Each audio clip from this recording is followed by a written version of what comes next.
Renungan Pagi, Christ Triumphant atau Kristus yang Menang oleh Ellen G. White, 23 Oktober 2025.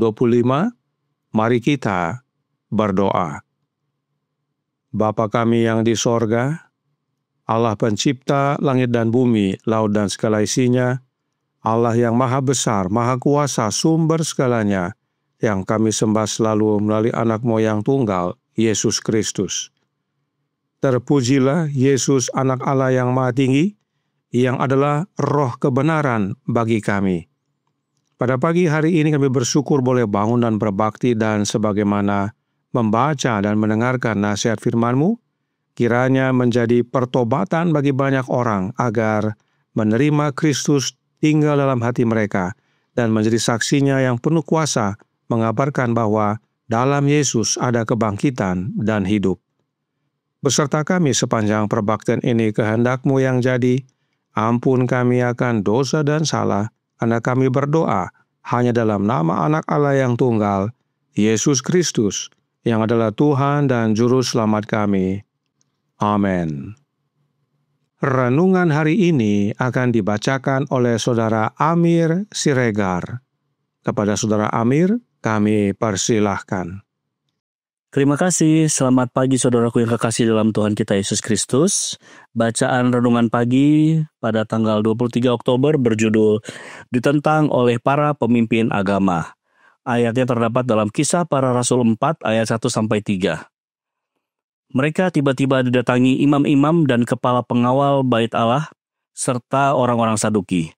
Orang-orang itu sangat marah karena mereka mengajar orang banyak dan memberitakan bahwa dalam Yesus ada kebangkitan dari antara orang mati.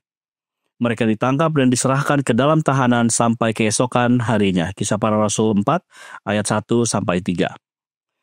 Pernyataan para rasul bahwa mereka telah melihat Yesus setelah kebangkitannya dan bahwa ia telah naik ke sorga meruntuhkan prinsip-prinsip dasar doktrin Saduki. Hal ini tidak boleh dibiarkan. Para imam dan penguasa dipenuhi dan kemarahan, dan sikap menolak mereka ke atas para rasul dan memasukkan mereka ke dalam penjara umum.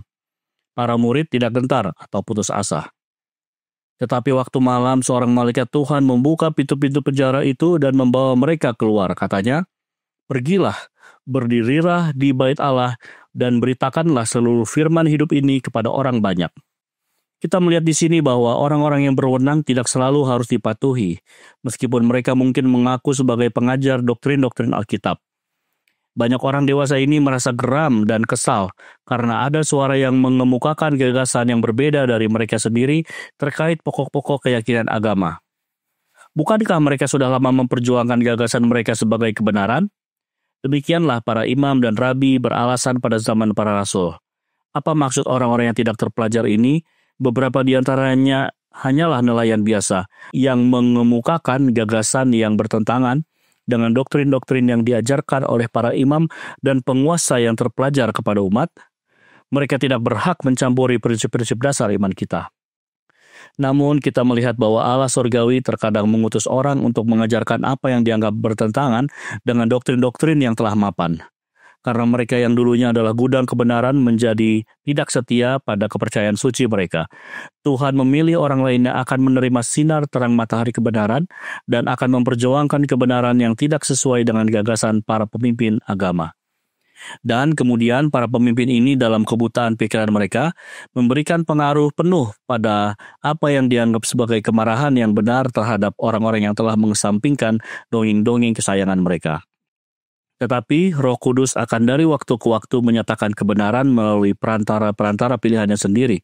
Dan tak seorang pun, bahkan seorang imam atau penguasa berhak berkata, "Jangan publikasikan pendapatmu karena aku tidak mempercayainya." Aku yang luar biasa itu mungkin mencoba untuk meremehkan ajaran Roh Kudus. Dikutip dari Letter 38 tahun 1896. Demikianlah bacaan renungan pagi kita pada pagi hari ini. Terima kasih dan Tuhan Yesus memberkati. Terima kasih atas penatalayanan Saudara Amir. Tuhan Yesus memberkati. Selamat pagi saudaraku dalam Tuhan. Pertama yang penting kita ketahui adalah atas kuasa siapa para rasul bekerja. Kita buka Kisah pasal 4 ayat 7 yang berkata, "Lalu Petrus dan Yohanes dihadapkan kepada sidang itu dan mulai diperiksa dengan pertanyaan ini, 'Dengan kuasa manakah atau dalam nama siapakah kamu bertindak demikian itu?'" Berdasarkan ayat ini jelas bahwa kuasa itu sama dengan nama atau nama sama dengan kuasa. Nah, apakah jawab Petrus? Kita baca dalam ayat 10 yang berbunyi, "Maka ketahuilah oleh kamu sekalian dan oleh seluruh umat Israel bahwa dalam nama Yesus Kristus, orang Nazaret yang telah kamu salibkan, tetapi yang telah dibangkitkan Allah dari antara orang mati, bahwa oleh karena Yesus itulah orang ini berdiri dengan sehat sekarang di depan kamu." Jadi, Petrus menyatakan bahwa dalam nama Yesus atau kuasa yang dari Yesus, mereka menyembuhkan si orang lumpuh. Sebab kepada Yesus telah diberikan segala kuasa di sorga maupun di bumi. Dan kuasa tersebut diterima oleh para rasul oleh kehadiran Roh-Nya Kristus. Sebab demikianlah patronnya. Perhatikan kehidupan Kristus berikut ini. Kisah 10 ayat 38 berkata, yaitu tentang Yesus dari Nazaret, bagaimana Allah mengurapi dia dengan Roh Kudus, artinya Yesus juga diurapi dengan Roh Kudus, dan kuat kuasa. Dia yang berjalan berkeliling sambil berbuat baik dan menyembuhkan semua orang yang dikuasai iblis, sebab Allah menyertai dia. Allah yaitu Bapa mengurapi anaknya dengan Roh Kudus dan kuat kuasa, dan Allah yaitu Bapa menyertai Yesus. Ingat, Yesus juga berkata dalam Yohanes 3 ayat 34 yang berbunyi, "Sebab siapa yang diutus Allah, dialah yang menyampaikan firman Allah, karena Allah mengaruniakan Roh-Nya dengan tidak terbatas." Dan Yohanes 8 ayat 29, "Dan Ia yang telah mengutus aku, Ia menyertai aku." Artinya Bapa yang mengutus Yesus, Bapa menyertai Yesus. Ia, yaitu Bapa, tidak membiarkan aku sendiri, sebab aku senantiasa berbuat apa yang berkenan kepadanya. Inilah yang Petrus sampaikan kepada para pemimpin agama orang Yahudi, bahwa sebagaimana Yesus menerima Roh-Nya Bapa dan Bapa menyertai Yesus, demikianlah juga umat-umatnya yang percaya, di mana Yesus mengaruniakan Roh-Nya kepada umat-umatnya yang percaya, dan Yesus menyertai umat-umatnya. Contoh, Kisah 23 ayat 11 berkata, "Pada malam berikutnya Tuhan datang berdiri di sisinya dan berkata kepadanya, 'Kuatkanlah hatimu, sebab sebagaimana engkau dengan berani telah bersaksi tentang aku di Yerusalem, demikian jugalah hendaknya engkau pergi bersaksi di Roma.'" Yang datang berdiri di sisi Paulus adalah Tuhan Yesus. Bukan Allah Roh yang datang kepada Paulus, tetapi Yesus Kristus itu sendiri. Sebab Yesus telah berjanji, "Aku akan menyertai kamu sampai kepada akhir zaman." Karenanya, saudaraku dalam Tuhan, oleh kehadiran Yesus dalam hidup Petrus, Paulus, dan para rasul, sehingga mereka dengan berani mengabarkan tentang Yesus adalah Anak Allah dan bahwa dalam Yesus ada kebangkitan dan hidup. Mereka tidak khawatir akan pertentangan dan penjara. Inilah yang renungan hari ini sampaikan dalam Christ Triumphant halaman 303 paragraf 2. Pernyataan para rasul bahwa mereka telah melihat Yesus setelah kebangkitannya dan bahwa ia telah naik ke sorga meruntuhkan prinsip-prinsip dasar doktrin Saduki. Hal ini tidak boleh dibiarkan. Para imam dan penguasa dipenuhi dengan kemarahan dan sikap menolak mereka ke atas para rasul dan memasukkan mereka ke dalam penjara umum. Para murid tidak gentar atau putus asa. Saudaraku dalam Tuhan, hal yang serupa terjadi di zaman sekarang. Bukan lagi secara fisik. Perhatikan, doktrin dalam gereja Advent yang sekarang ini berkata, kami tidak percaya pada 3 Allah, tapi 1 Allah dalam 3 pribadi. Ketiga kepribadian ini berpartisipasi dalam satu substansi.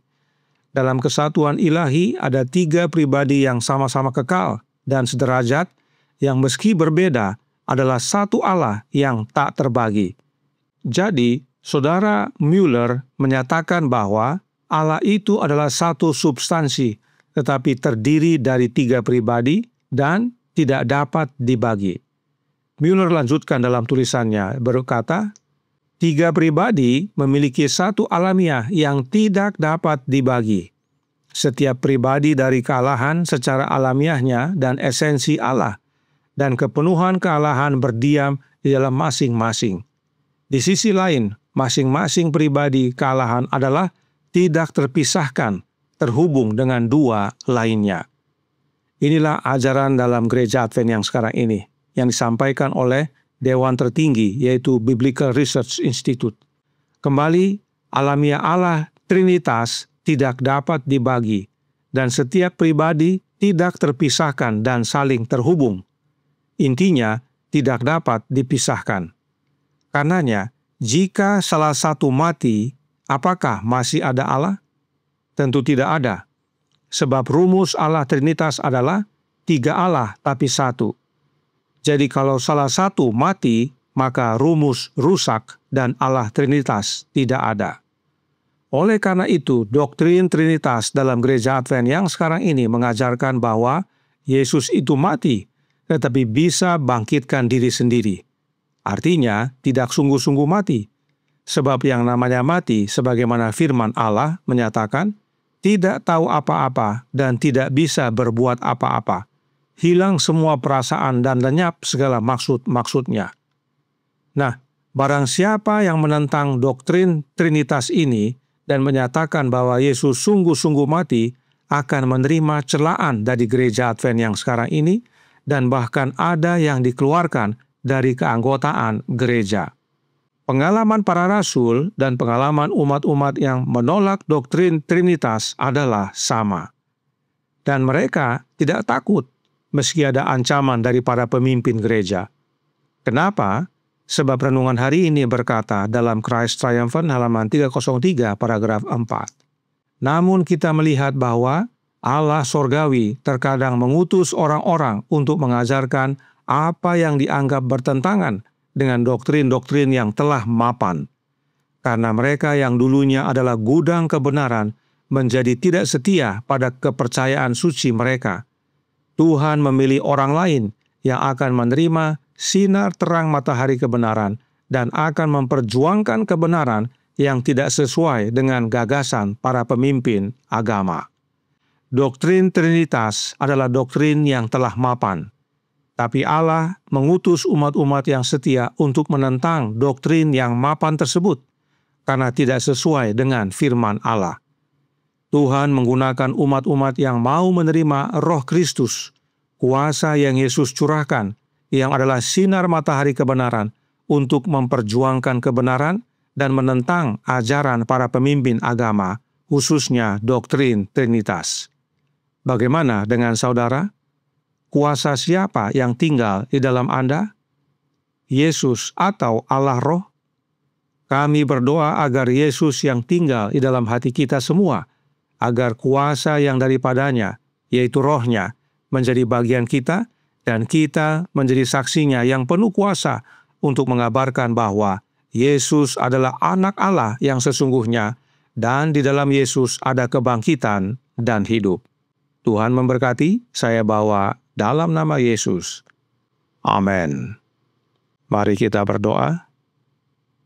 Bapa kami yang di sorga, Allah pencipta langit dan bumi, laut dan segala isinya, Allah yang maha besar, maha kuasa, sumber segalanya, yang kami sembah selalu melalui anak-Mu yang tunggal, Yesus Kristus.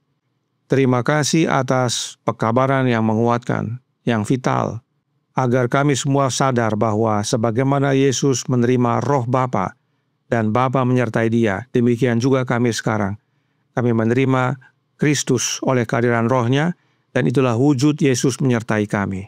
Karenanya, tolong kami ya Bapa, karuniakanlah roh anak-Mu dalam hidup ini, agar masing-masing kami yang percaya mengabarkan dengan berani bahwa Yesus adalah Anak Allah yang sesungguhnya. Dalam Yesus ada kebangkitan hidup. Dan kami menentang akan doktrin-doktrin yang sudah mapan seperti Trinitas, yang menyangkal bahwa Yesus adalah Anak Allah yang sesungguhnya, dan bahwa Yesus tidak sungguh-sungguh mati. Dan biarlah banyak orang mau bertobat kembali kepadamu ya Bapa di dalam anak-Mu. Beserta kami sepanjang hari ini kehendak-Mu yang jadi, ampun kami akan dosa dan salah, karena kami berdoa hanya dalam nama Anak Allah yang tunggal, Yesus Kristus, yang adalah Tuhan dan Juru Selamat kami. Amin.